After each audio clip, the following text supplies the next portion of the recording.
Here are the top 3 tips to help your resume succeed. Now, I used to struggle with all 3 of these things, but I made the mistakes, I owned up to it, and I fixed it, and I'm trying to help you get it right so you don't make my mistake.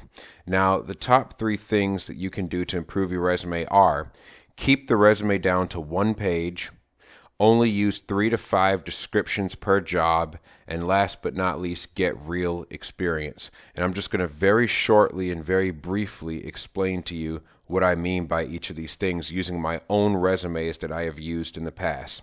Now look at this resume here. This is a resume. I've obviously removed my address, phone number, and email so as to protect my privacy. All I've left up here are most of my places of employment. Look how long this resume is. That was all just 1 page right there. It gets even longer. Look at all of this extra information that I have on this resume. No employer is going to read a 2 or 3 page resume. Think about it. He works at HR. He's overextended. He's got a million resumes to read. If you keep your resume short, you increase your chances of success because no one's going to have patience for a long resume. So what do I do? Why was my resume so long to begin with? The short answer is because I didn't have very much work experience, and I was basically listing interns and books I had written, ebooks I had written online. Even, look at this. These are just medals that I won when I was in high school. Who cares about that? That doesn't help you get a job. That stuff is worthless. Get rid of it. I haven't mentioned church activities and clubs I was involved with in college. And look at this right here. I had a computer skills section where I listed Windows XP in 2000. If you don't know how to use those, you're probably 100 years old. Anybody in my age group knows how to use those things. So you just get rid of the redundant information that anybody would already know. So that's the first thing. So let me just show you. We get rid of that stuff. Bam, it's gone. Get rid of this. This is worthless. This isn't anything that's going to actually help you get the job. It's gone. Clubs you did in high school, clubs you were in college, that stuff's not going to help you get a job. Oh, I submitted some literature to my college's newspaper. Doesn't matter. It's gone. So right now we have a resume that's already almost only 1 page long. So how can we make this shorter? The next step in shortening your resume is to use the step 2 that I said. Keep your descriptions short. Only 3 to 5 descriptions per job. Notice how with each job I have when I completed the job, and I have what job it is, and then underneath I have the bullet points of what I did in that job. Look at all this worthless redundancy. Chaperoned and coordinated activities, supervised students. Look, if you chaperone students, it's assumed that you're going to supervise them. These 2 things are absolutely redundant. At least one of them has to go. Oh, would you look at that? Already we've almost shortened the resume to 2 pages. And then let's go up here. Fairly and consistently enforce program rules. Any job you have rules to follow. That's dumb. That's worthless. Get rid of it. So now we're down to 6. What else can go away? Prepared and presented lesson plans. Instructed students. Look at that redundancy. If you gave them a lesson, it's implied that you instructed them. That has to go too. So already we've gotten rid of some worthless filler, and as a result, we have something that reads a little bit easier. Now let's go down to this job right here where I was a research intern for a certain organization. I cloned zebrafish and did some research. Is that really a job? Unless I'm applying to be a research scientist or applying to be a college professor in the science department or something like that, this really isn't going to matter. Look, I only did it for 3 months. This was a summer internship I had in high school. Summer internships that you had in high school, unless they're directly related to your career field, worthless. Get rid of it. See, now we're down to a 1 page resume because we followed step 1 and step 2. We only placed jobs up there that are relevant. In order to figure out whether or not you should keep that job description or get rid of it, you must ask yourself this question. Is the job listed on here relevant to the job I want?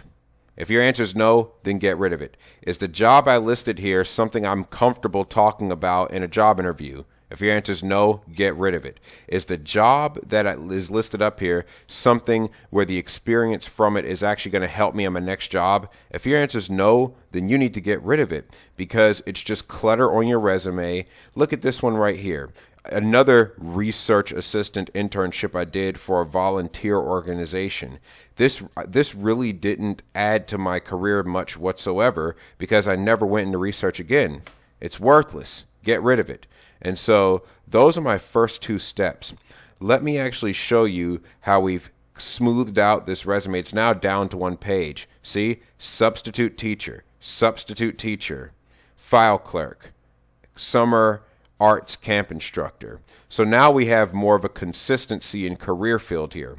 Now let me show you the final way that you can get it down to one page easily, and that is to remove redundant postings. Look, I was a substitute teacher in Suffolk. I was also a substitute teacher in Houston. It's the same job.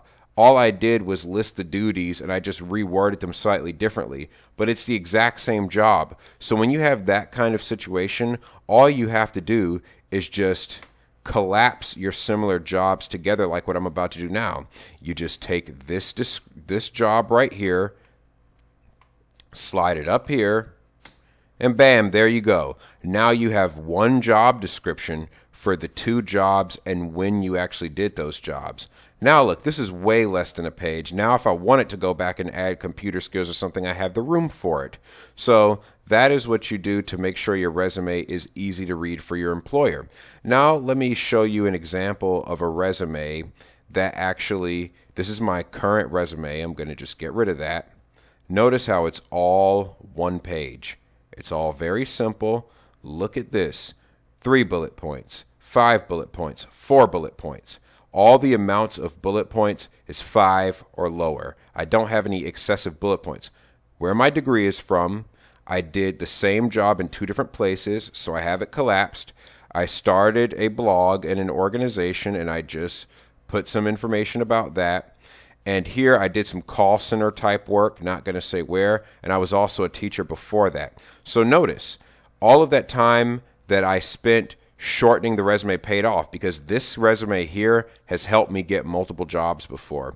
Notice how on this resume I have different jobs than on the previous resumes. It's because once I shortened the resume, I started succeeding in being able to find other jobs.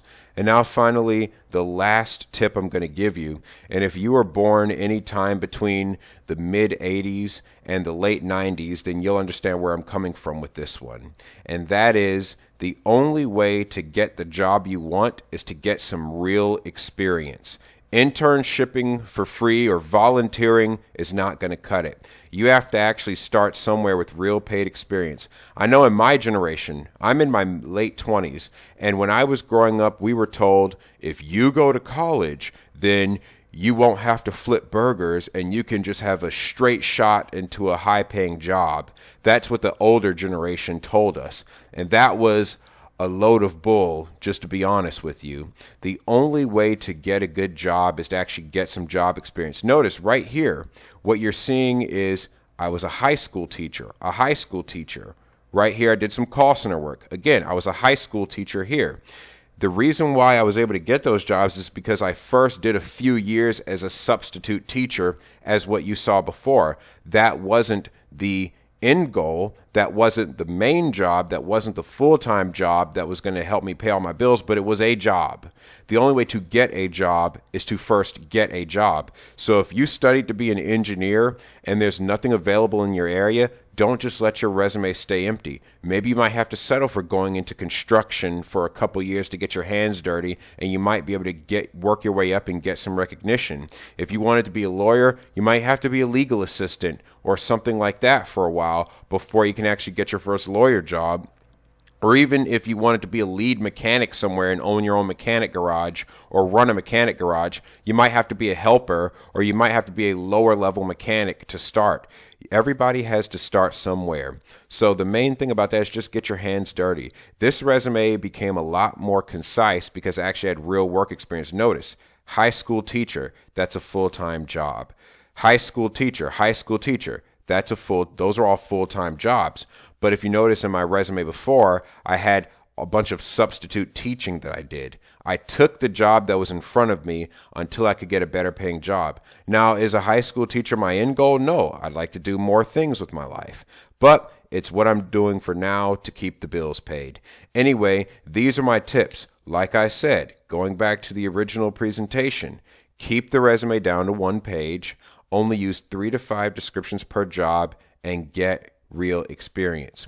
And for those of you who want more information, I have a free ebook that's on Smashwords called English in Plain English. It has information as to how to write a good cover letter and how to improve your writing skills in general. It's free on Smashwords.